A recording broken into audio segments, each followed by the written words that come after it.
We will record. So now we're recording.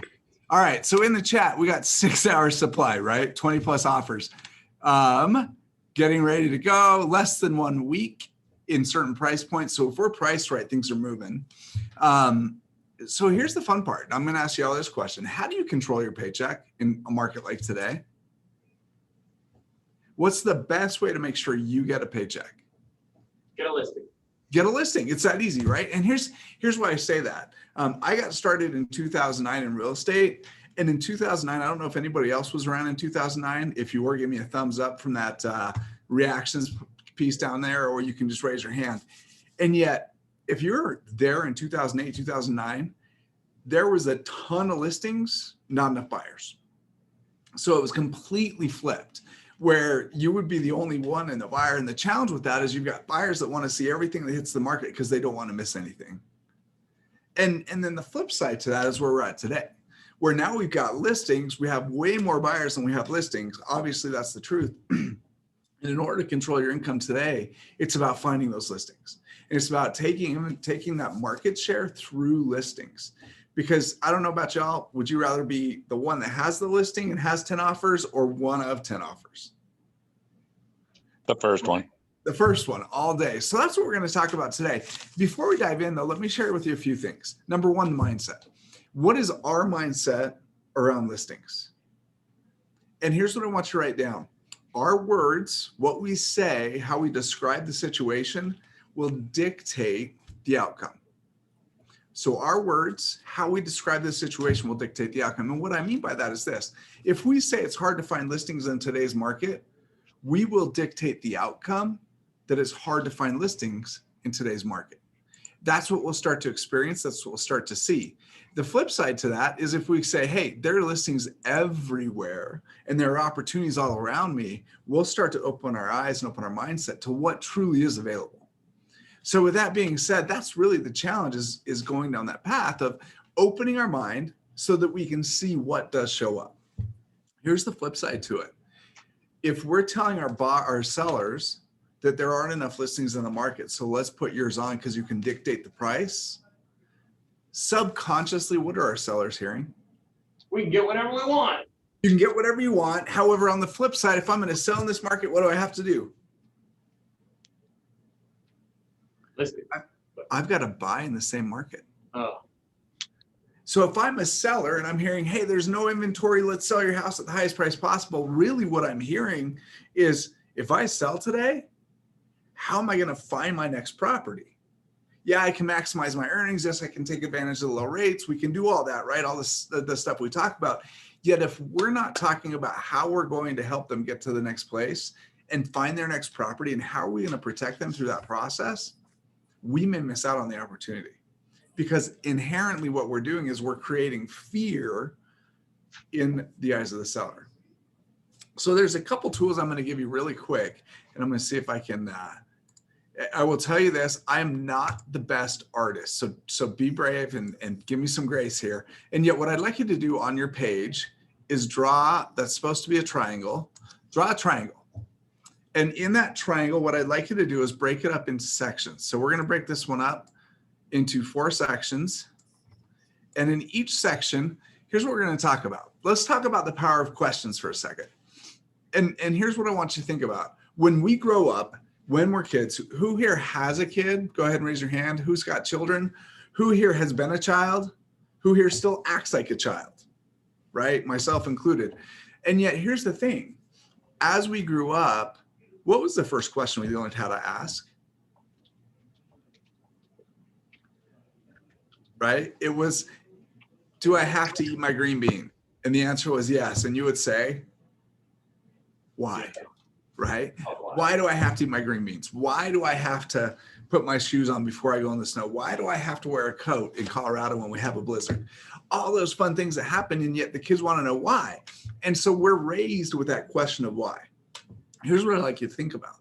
If you're the parent or the child and you ask why, what does the parent have to do? What do you have to do as a parent? Explain it. You have to answer. Explain it, right? You feel like you have to defend it. You have to defend that answer. And I'll give you an example. I've got 5 kids. I've got 2 that are in college. I've got a 17-year-old son that's still at home, almost 18, and then 11 and a 12-year-old. Well, my 17-year-old son, even my 21-year-old, there's times where they come in and go, hey, I'm going to go hang out with some friends tonight. What time do I need to be home? And we'd say, 11 o'clock, 11:30. And they would ask, Why? Right? And then I would feel like I had to justify that conversation. I had to justify the response. So let's take that for a second. As we look at our buyers, we look at our sellers, especially on our seller side. Let's say your seller wants to get 300 out of the house. They want 300,000, and you're looking at it going, man, in our market, we can get you 325, 350. And so because we feel we can get them more, we say, well, why? Why do you want 300? And now the seller feels like they have to defend 300, when really what we're asking is, I know I can get you more. Listen, so what's important about 300? So when we look at this triangle, what I want you to think about is this. It's what we call the triangle and the power of questions. And the first question that we should ask, the most powerful question we should ask, is this question of what? And the reason why that's so powerful is it starts to give us motivation.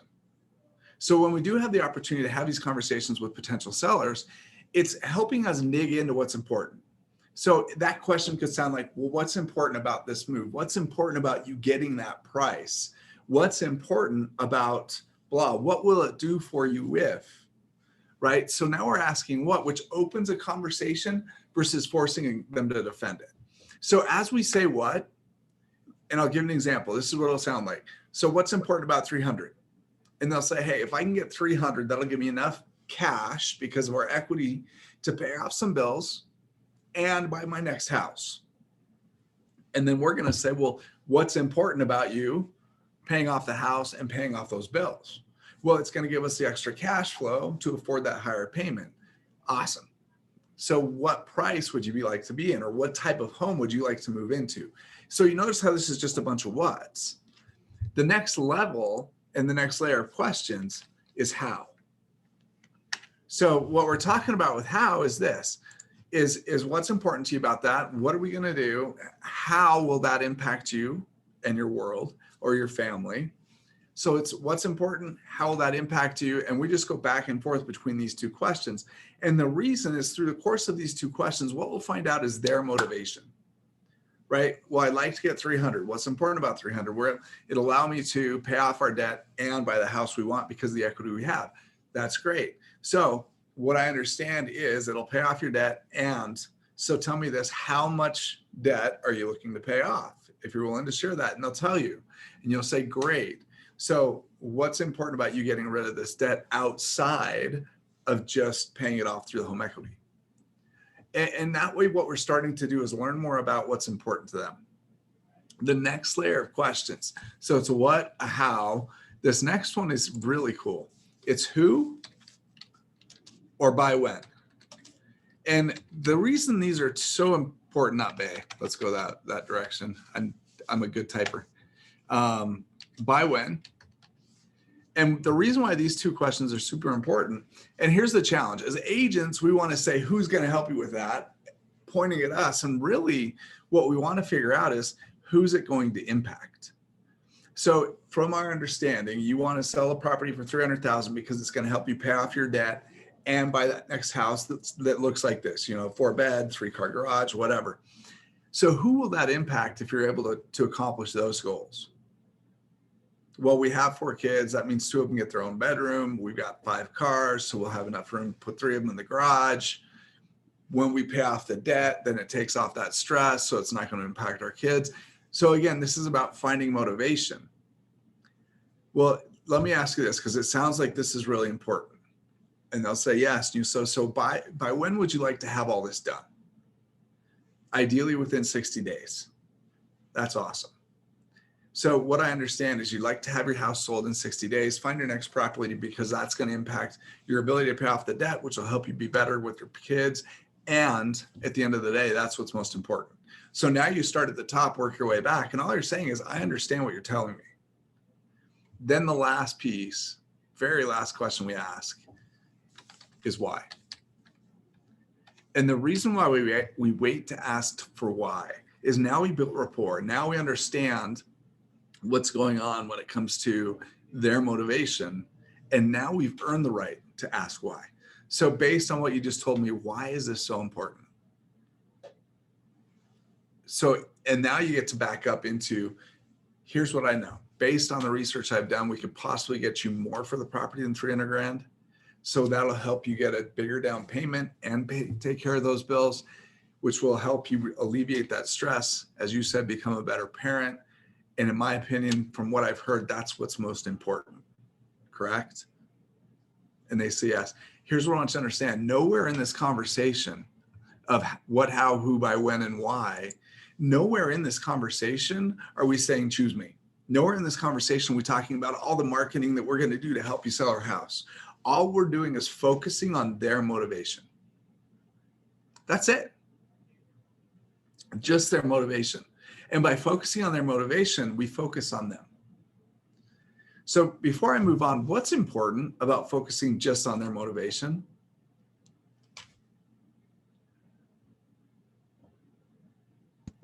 Because in order to win the listing, we need to satisfy their needs, and we won't know their needs unless we determine them. That's right, Charlie. Charles, unless we know their needs, unless we understand what their motivation is, we can't connect the rest of the dots. And the challenge is sometimes we walk in and go, hey, this is why I'm an awesome agent. This is how many homes I've sold. This is the time frame in which I've sold them. This is my, I sell for 102% of list price, blah, blah, blah.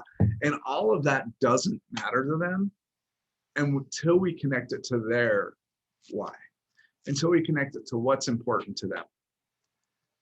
And this is how we get away from that concept of scarcity. Or what am I going to buy next? We don't care about that in this moment. What we're doing is just figuring out what's there. Now we can start to have a discussion about, here's what the market looks like. Here's how we're going to help you win in this market. And this is where you start to use different tools, right? I don't know if y'all have killer offers there. However, that's a tool. We also have Homeward here in Denver. Not sure if you have it there. However, these different tools that can help us make them buyers, cash buyers, before they even have to sell. So that then they can actually go out and find that property, move forward, and have the ability to sell at their time frame within 6 months.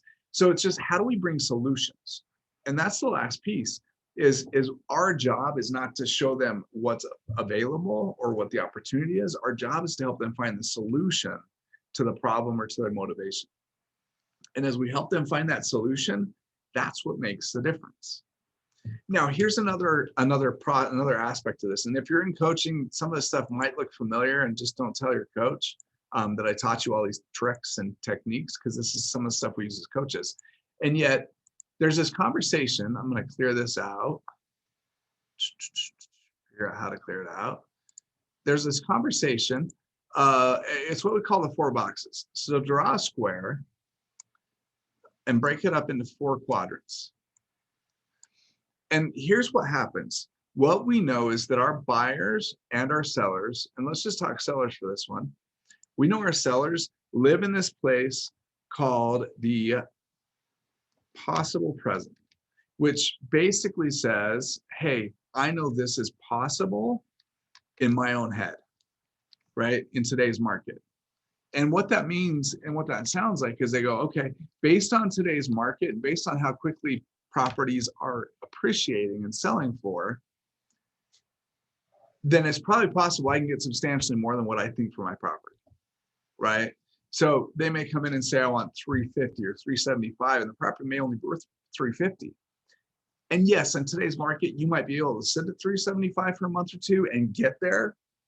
However, from experience, if a property sits on the market for a month or two in this type of market, as an agent and as a buyer, what do they think? What's wrong with it? Right, exactly. What's wrong with the property? Why is it sitting so long? Most properties are selling in a weekend. I'm going to come in and I'm actually going to lowball it. So they may actually get less because they're trying to get more. So what we have to do is we've got to walk them through that process and take them from the possible present to a negative present.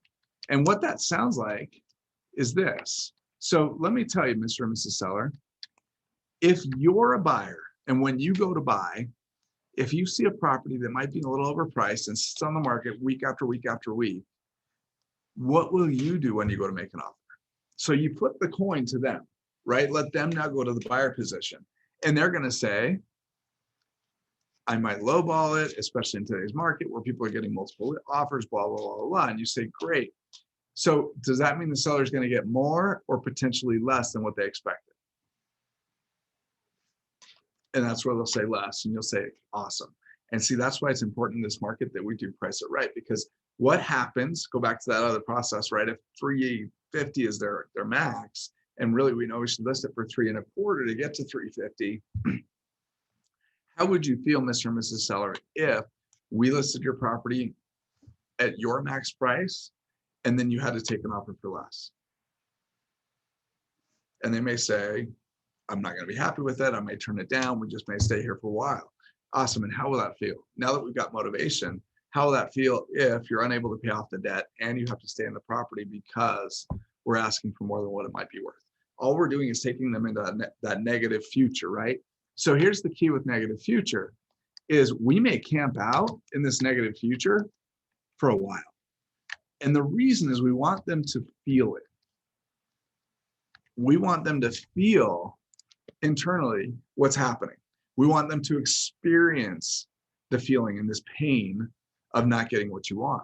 And we do that just by asking those types of questions. Now, sometimes we pass up on asking those questions because they're tough questions to ask. We want them to like us and love us and care about us. And yet the reality of it is you want them to respect you first as an agent. And then through the course of the transaction, they will love you. They will become your friend. They will create that peace. So as you walk them through this box, these 4 boxes, the very last thing is the positive future. And what that does is this is where, or go down, oh, helps if I type right, is as we go into this future positive, what we're really saying is when we help you achieve this goal by pricing the property right, what will that do for you? And I promise I spell. So anyway, there's supposed to be an E versus an R. Here's what happens. As we walk down this path and we walk them through that conversation and we tell them, hey, again, possible present, you think you can sell your house for more, great. Negative present, what happens if you don't? Then we stay in the negative future. What will impact? Who will impact? What changes in your possibilities? Because, and we just start asking questions. By the way, if you hear those questions, there's not a why. It's all about what's. The reason we stay away from why here is if we dive into why, it's going to cause them to get defensive. The minute they get defensive, we lose. The minute they get defensive, we lose. So we've got to ask questions that open the dialogue versus close it. And then at the very end, this is where you close and say, so here's my question. If I could tell you that we could price it in the market, and because we're priced right, you'll actually get more, would that be of interest to you? And then you can play the game, right? This is a bold script if you like to learn it. I could take my watch and I could take it off and I could hold it up. And I'd say, Mr. and Mrs. Seller, let's say you don't know anything about watches. Here's the question. If you saw this watch at a garage sale, what would you pay for? And let's be real. You see a watch at a garage sale, you see something like a couch, you name it. Who's going to pay full price for that? Who's going to pay like 1/10 of what it's worth? And who's going to negotiate over pennies, right? So at a garage sale, we're going to sell it for substantially less. Well, let's say you take the same watch, you put it in a jewelry store, and there's a salesperson that helps you sell this watch. What will you pay for the watch? And the answer is for full price. Now, I might ask for a discount. However, I'm going to pay substantially more than what you're going to pay in a garage sale. Now, here's the real question. If you know about watches, and this watch was in a box with the tag on it, and you knew about watches, and it went into an auction with other people who were interested in watches, what could potentially happen? And at that point, you talk about how it could get bid up. If it's priced right, it could get bid up. And if it gets bid up, that means you sell the watch for more than what you anticipate. Your house, Mr. and Mrs. Seller, is the same way. It's the same way. Because what this allows you to do is price your home in the market. And then because there's such a demand for this inventory, they will continue to bid that property up. Now, I can't guarantee that's what's going to happen. What I can tell you is that's consistently what's happening in our market today. So that's why it's so important for us to change that up. So let me stop for a second, because this is all concepts, right? This is all what we approach with our mindset and how we prepare mentally to help them get what they want. So what are you hearing? And you can put it in the chat. You can pull yourself off mute. Yeah, what are you hearing?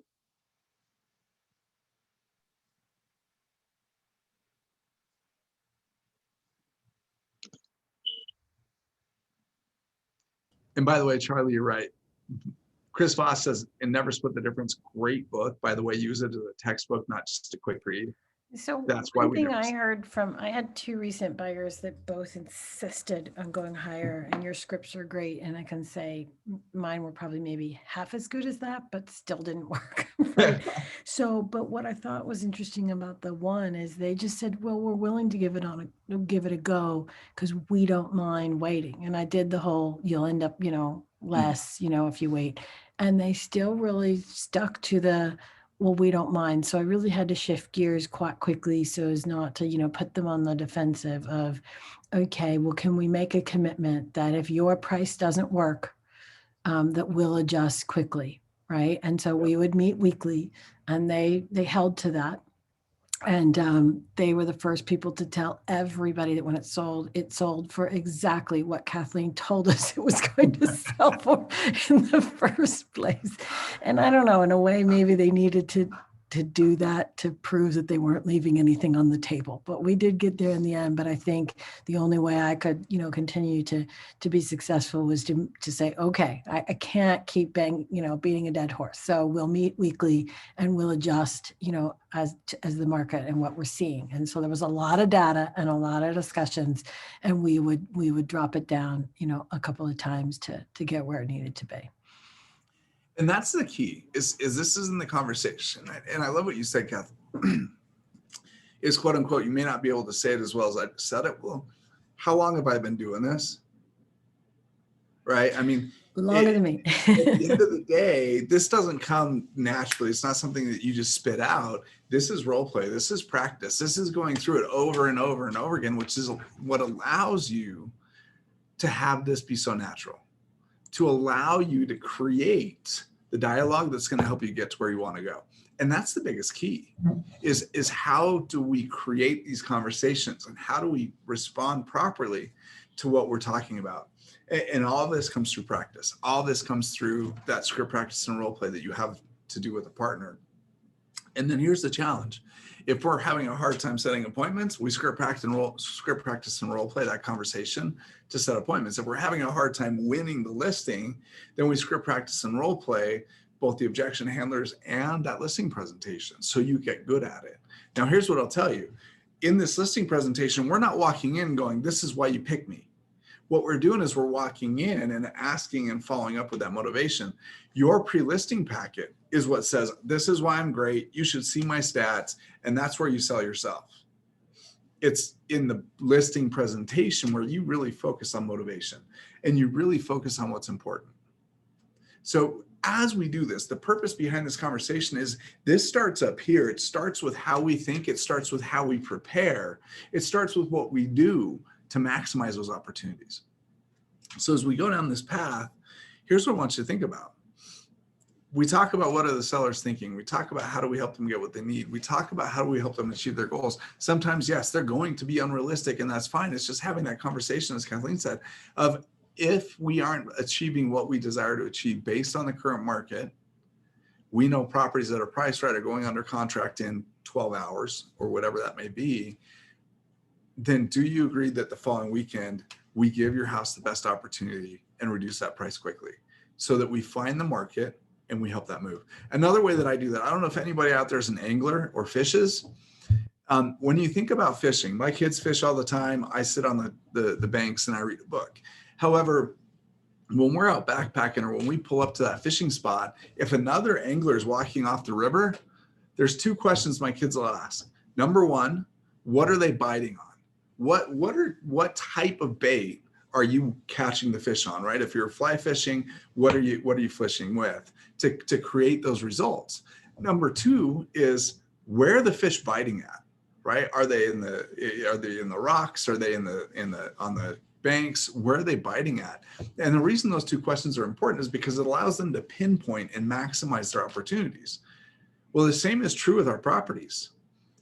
What we know by looking at the under contracts is what's the price. We don't know the closing price yet. We know what price is causing the activity that we desire. So we can sit down with under contracts and go, hey, this is what's happening. This home hit the market at this price and it went under contract in 3 days. This home hit the market at this price, and as they reduced it, then it went under contract. So what we're finding out through just looking at under contracts is where the buyers are biting. What's causing them to create the activity or the action that we desire?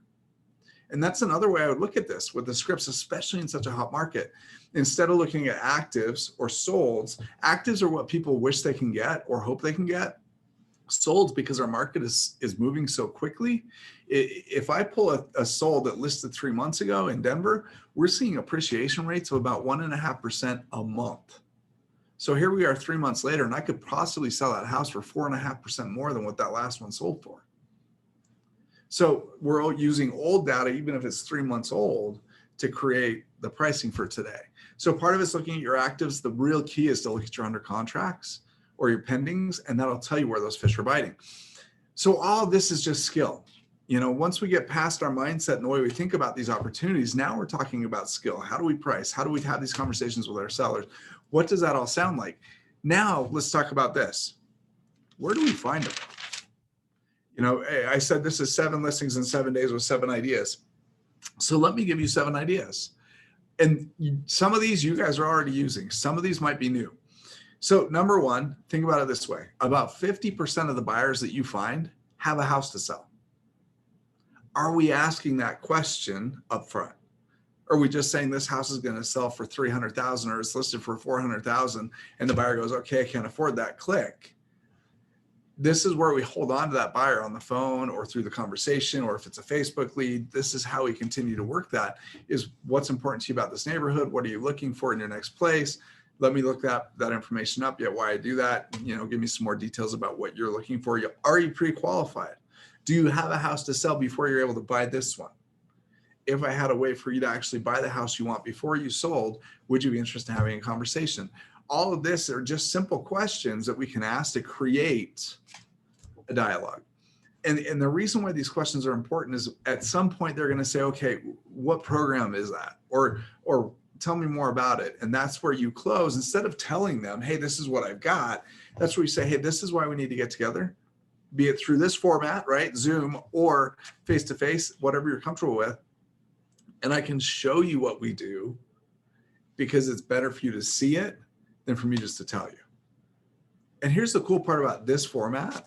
And by the way, my team leaders using this format as well, is when they get on the phone with somebody and they say, yeah, I'm interested in talking more. Literally, this is our script. You have 15 minutes right now. I can send you a link and we can get face-to-face and talk more about it. If you're talking to a potential buyer and you do the same thing, you may be able to get face-to-face with them quicker. And the reason why that's so important is the National Association of Realtors says that 87%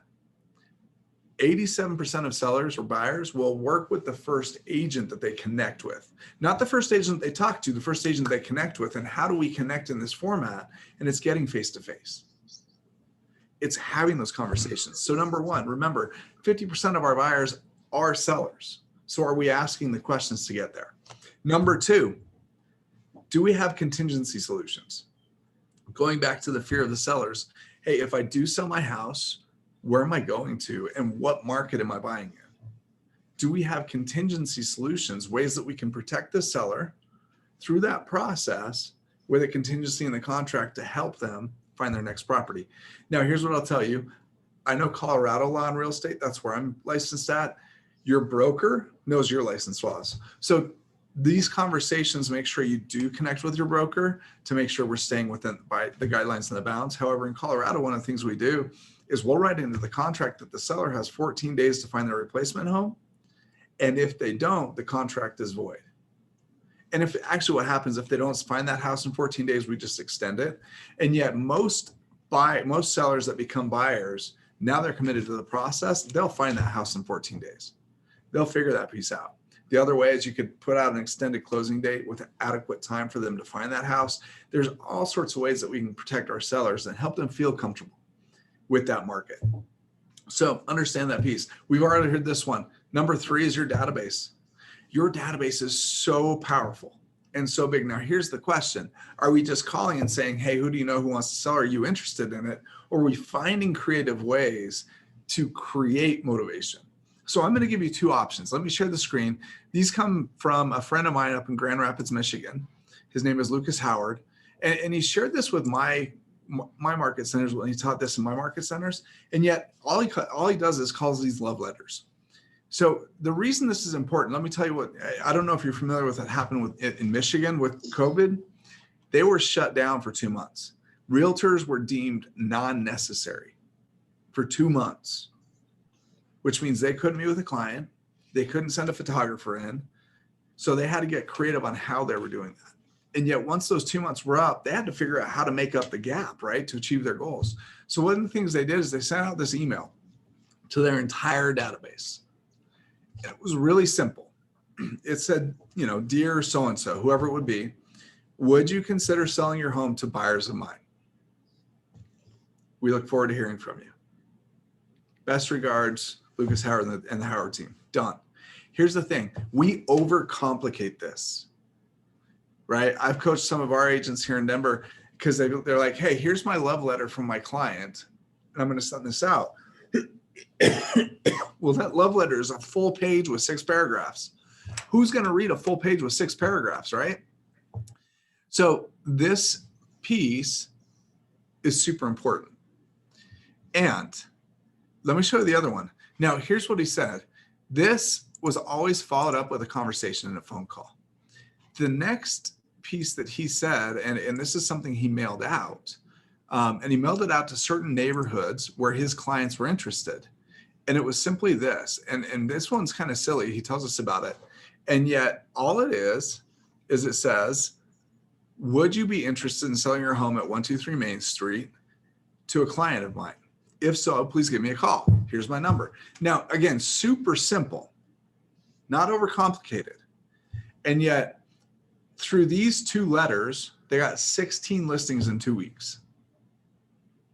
16 listings in 2 weeks.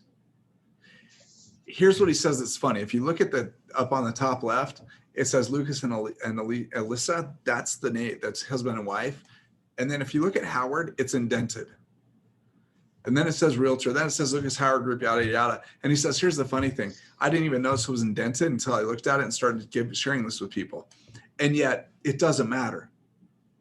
We overcomplicate and overthink this. The reality of it is just get it out. Now, here's what they did with this letter. And this was powerful, is they only sent out enough that they could follow up with the next week. So they would either make a phone call or go door knock in that same neighborhood. And the conversation was this: hey, Mr. So-and-so, we sent you a letter last week about a potential buyer of ours that's interested in your neighborhood. Did you receive it?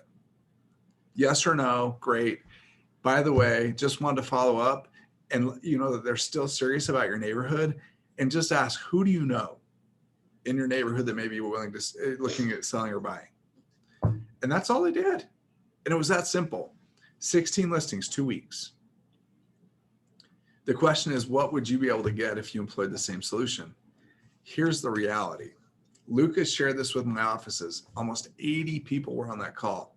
Guess who did it? The new agents.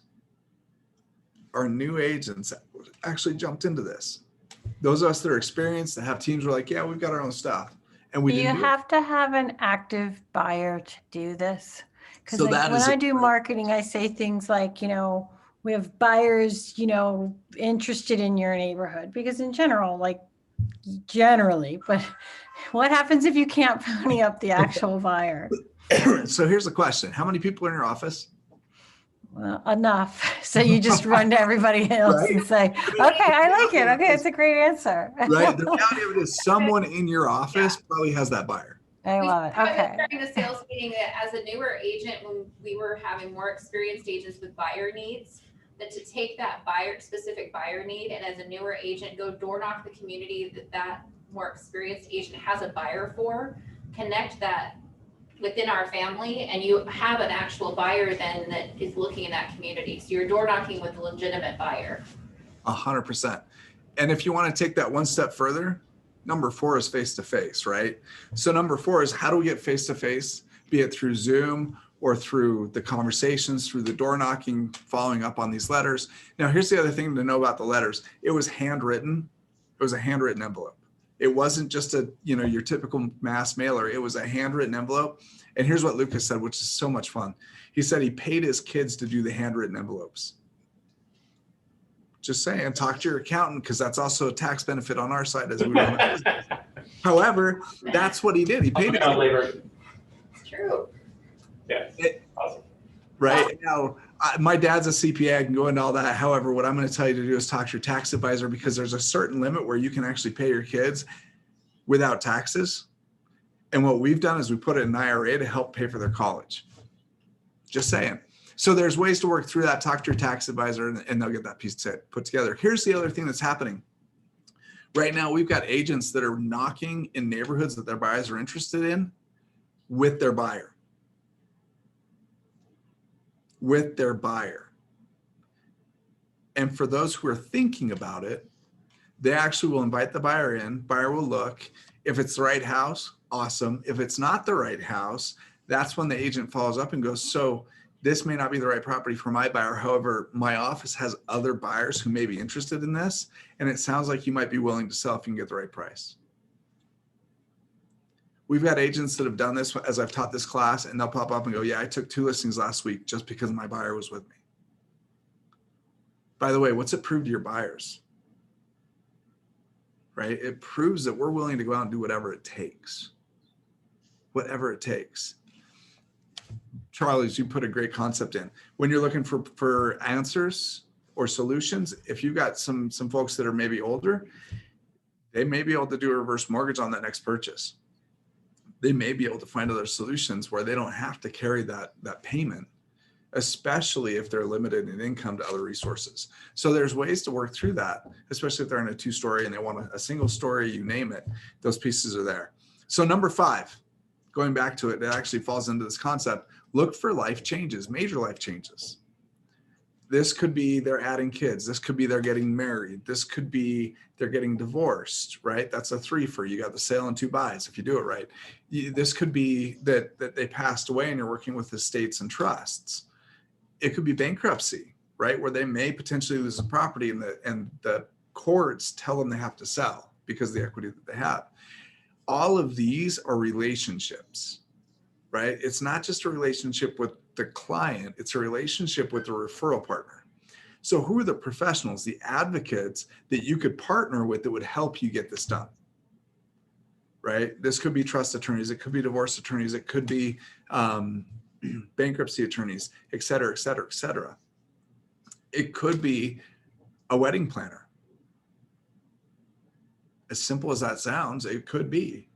It could be somebody who does home renovations and remodels. If they're going to go in and dump $100,000 into a remodel, they may be able to get a new house for less. So what happens if we help them find their new house and build that for less than what it's going to cost them for the renovation? Is it possible that they could be interested in it? And on the flip side of that is we're talking to our clients and they're saying, hey, I want to redo the kitchen. Now we get to refer that back to that partner.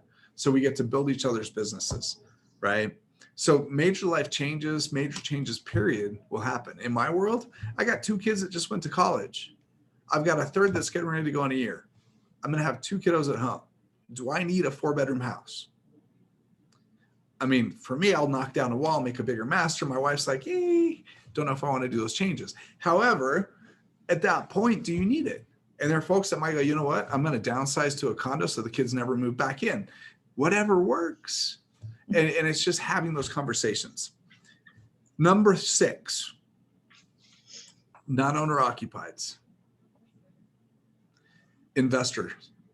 And I'm an investor, right? I own 55 doors here in Denver. That's one of my big things. My team works with investors. We actually operate a property management company that manages over 150 doors in the city. The cool part about investors is they may be getting to a point where they either want to get out of this business and get out of the day-to-day, right? The 3 T's that we call them: toilets, tenants, and trash, and get away from that piece. Or they may be looking at it going, yes, I want to sell, and I don't want to pay the taxes on it. Because here's the reality: if you sell today based on the gains that we earned, like I was buying houses for 60 grand in 2010. Crazy as it is, because the way the market was, I was buying them for 60 grand. Today I can sell them for 400. Those houses are paid off, which means if I sell those homes for 400,000, I'm going to have potentially $100,000 to $150,000 tax liability. I don't like paying the government if I don't have to. I don't know about you. The tax law has thousands of pages, and the first 3 tell you how much you have to pay. The rest of it tells you how to get out of it.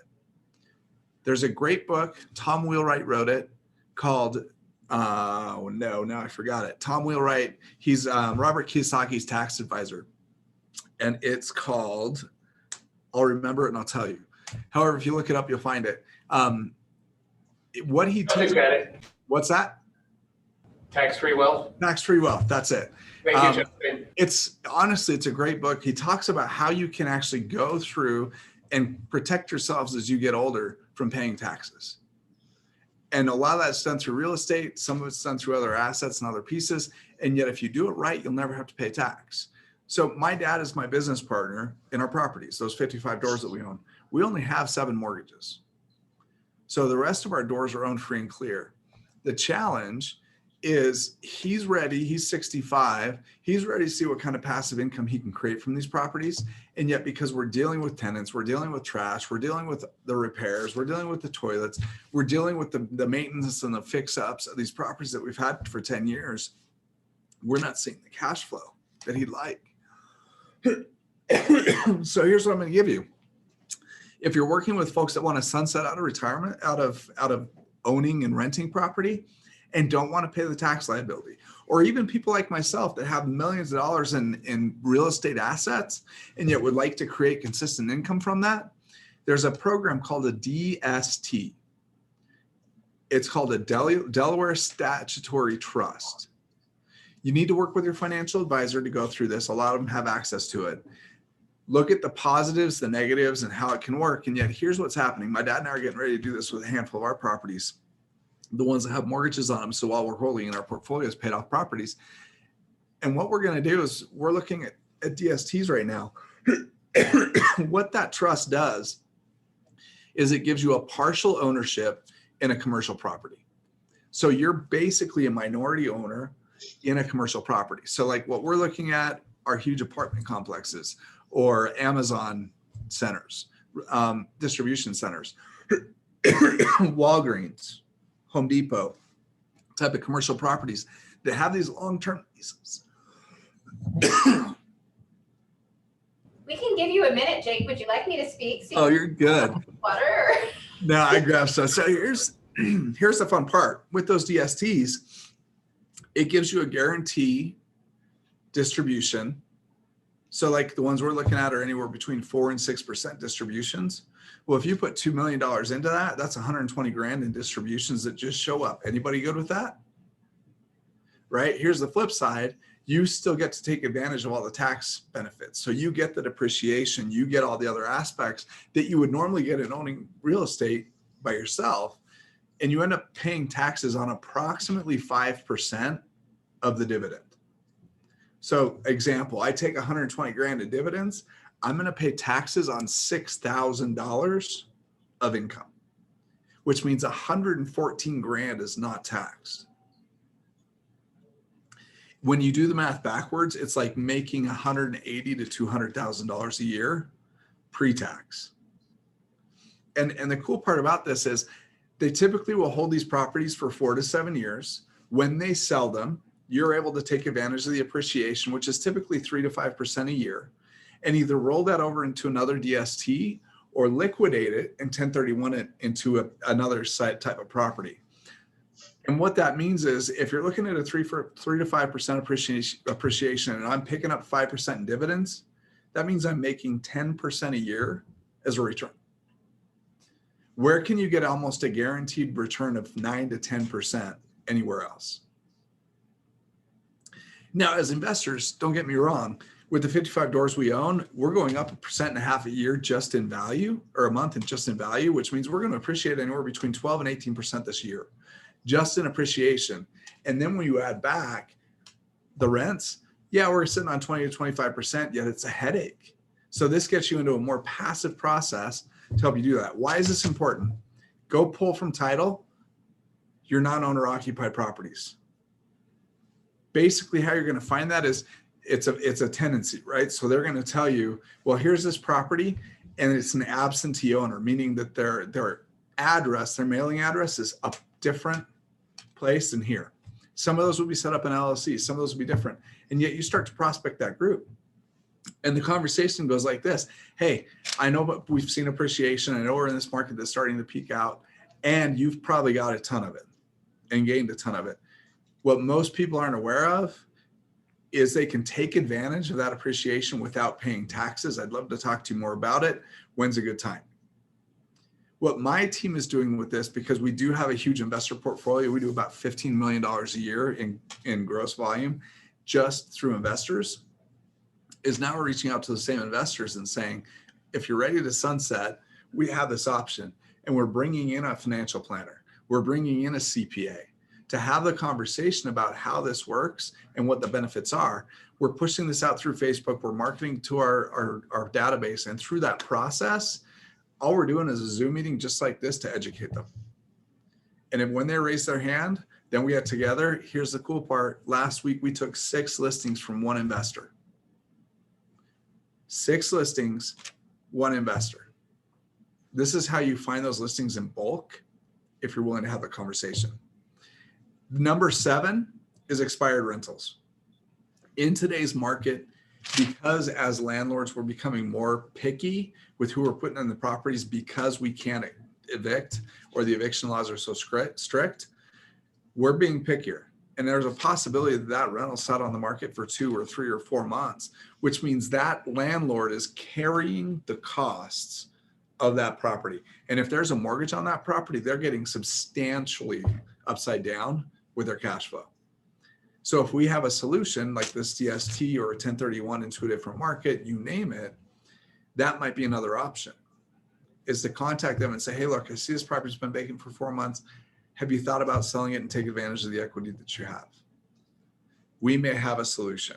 So you're going to multiple owners, 6 to 10 property owners, and then you're also going to those who may be having challenges filling their vacancies to make that happen. So I'm going to stop for a sec. I just gave you 7 different ways to do this. What are your ahas? What are you taking away? What are your next steps?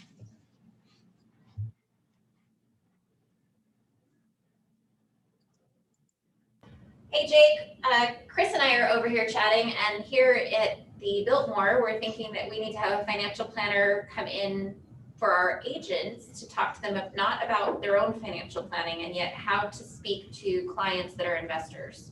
And so there can be some education piece there for our own agents, and then they could take that and run a seminar. 100%.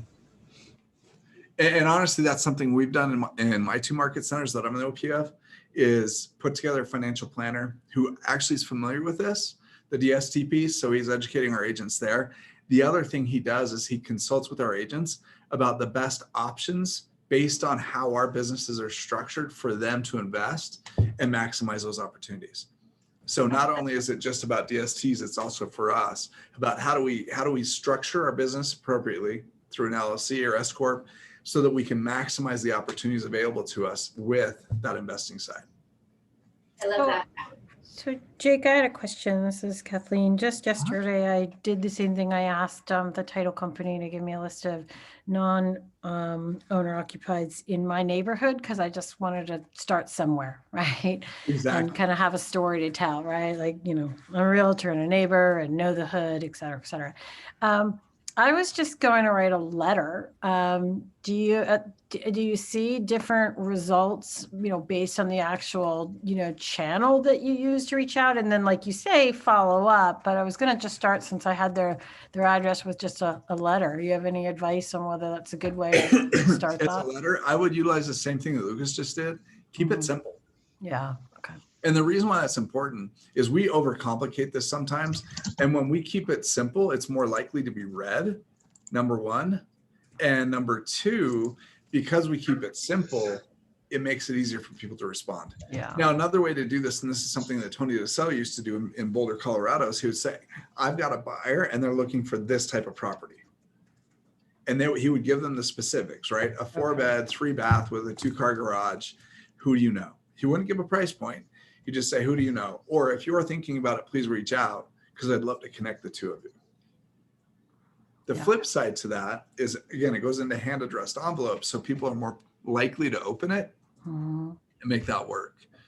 So again, it's really, we overcomplicate this, and yet it's truly going to the simple and opening our mind up to who are the opportunities and where are those opportunities. Because sorry. Yes. Sorry. I was just going to say, I had to pop out because I had a roofer here. So I missed 5 and 6. So I'm going to apologize if you listed these. But let's go through them all real quick. So number one is, remember, about 50% of our buyers are sellers. They have a house to sell. Number two, we make sure we have contingency solutions, meaning what do we do to protect our seller in a market like this? Number three, work our database. And we work our database through those 2 different letters that I told you about, and make sure we have the follow-up plan in place to reach out and connect with them. Number 4 is getting face-to-face. That could be door knocking. That could be through this format. That can be through classes. And what we found to be really, really successful is getting face-to-face with the buyer next to you. So knocking those doors with your buyer.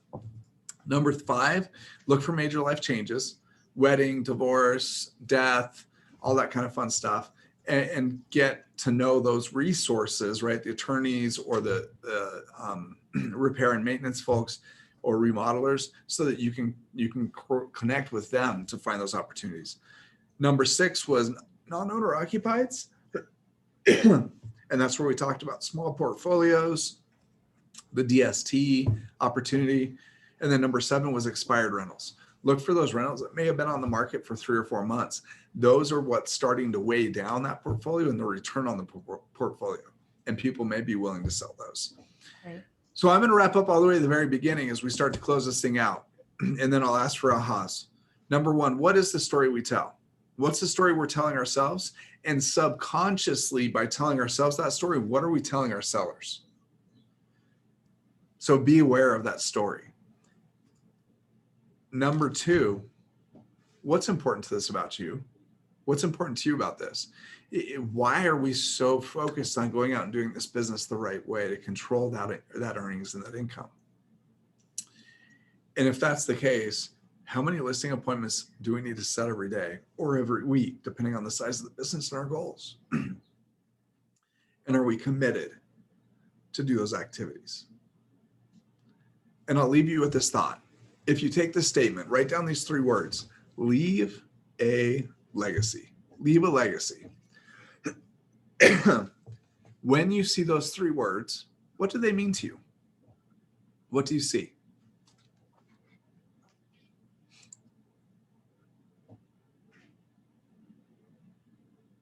You can put it in the chat. Feel free to take yourselves off mute. Yeah, what do you see?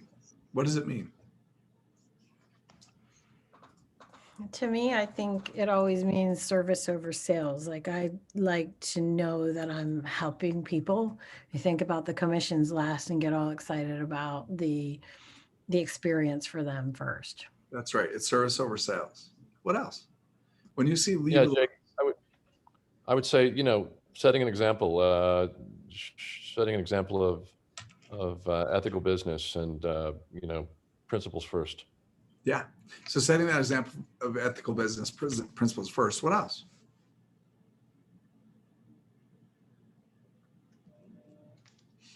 When we see leave a legacy, what starts to happen? Is it about what we're doing today or about what we left in our wake? What we left. Yeah, it's what we left. So here's what I'd like you to do. Cross out the word leave and write the word live. So cross out that word leave and write the word live.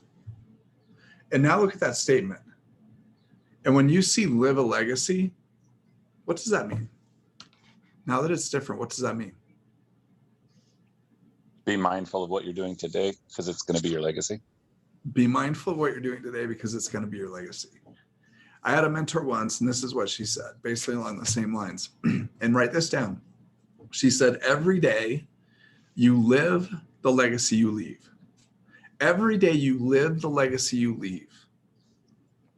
So the key is at the end of the day, if you were to look back and ask yourself the simple question, what legacy am I living? And the key is this: if it's not what we desire, just get a little better every day. So that when you start to look back on that day, you understand what legacy you live every day, because that is the legacy you leave. That's the legacy you leave. And when you start to connect those dots, all the other 7 steps that we talked about today and anything else that you may think of, that starts to become reality. We start to be the person through living that legacy and doing the actions to help us achieve the goal and get there. So who are we becoming through this process? And my friends, if this was great, if you took a ton of information out of this, this was 1 hour of what you get in BOLD for 6 weeks, 3 hours a day. In this BOLD, we break you up into teams. We break you into breakout groups 6 to 7, about 6 times a day. You collaborate. There are fouls, there's responsibility, there's accountability, just like in the BOLD that we used to do in the room. It's here. We maximize the amount of students so we can make sure we connect and coach, and we can give you these opportunities. So I popped in the chat our registration form. Here's the other thing, our registration link. It's only $3.99. So take advantage of it today. Take advantage of this class. We'll start April 1st on Thursdays, and it'll run from 1 to 4 every Thursday for 6 weeks. So take a moment. If this impacted you, if this got you going, if this guy gave you a bunch of ideas so you can go out and maximize your opportunities, sign up and be a part of this awesome class. And here's the other thing I would tell you. For those that are here, that are excited, that take advantage of this opportunity, go get a couple more. Take a moment and take a stand for those in your office or those you're connected with and help them also join and become a part of this. For 6 weeks, we're going to focus on how do we help you get more listings? What's the mindset we need to approach this with in order to gain and maximize that opportunity? So take a minute, register today, and we'll wrap up with this. What are your ahas? What did you get from this hour that we spent today? Keep it simple, stupid. Keep it simple, right? Keep it simple. What else? I think you loved gave the whys, doing the why last. That was great. Yep, the pyramid of questions. What else? I think you gave us a great reminder that you brag in the pre-listing packet and make the listing appointment about them. Yep. The listing appointment's all about them, finding out their motivation. How do we connect the dots? One more. I love live a legacy. Yep. Thanks, Jake. Live a legacy. It's a powerful conversation. It's actually one of the conversations we wrap up with in step 6, and we talk about how do we live that legacy. My friends, be bold. Do the activities that will help you achieve the goals you have that are bold, so that you can achieve the goals and the desires you set to create a bold life. Bold is not just about a class. Bold is a lifestyle. So join it, become that person you desire to become, and achieve the goals that you desire to achieve. That's what this is all about right now. That's why it's so important, especially in this moment. It's also a way for us to bring your market centers together and connect through these teams. So please take a moment, sign up, make a list of who you're willing to connect with, and help them get excited about the same concept. My friends, thanks so much for your time. Have a great day. Thank you. Thank you, Jake. Thanks, Jake. Thank That's you. awesome. And Thank congrats, Alex, for winning the ticket. Woohoo! Thanks, Game on. Jake. You're welcome, y'all. Have a great day.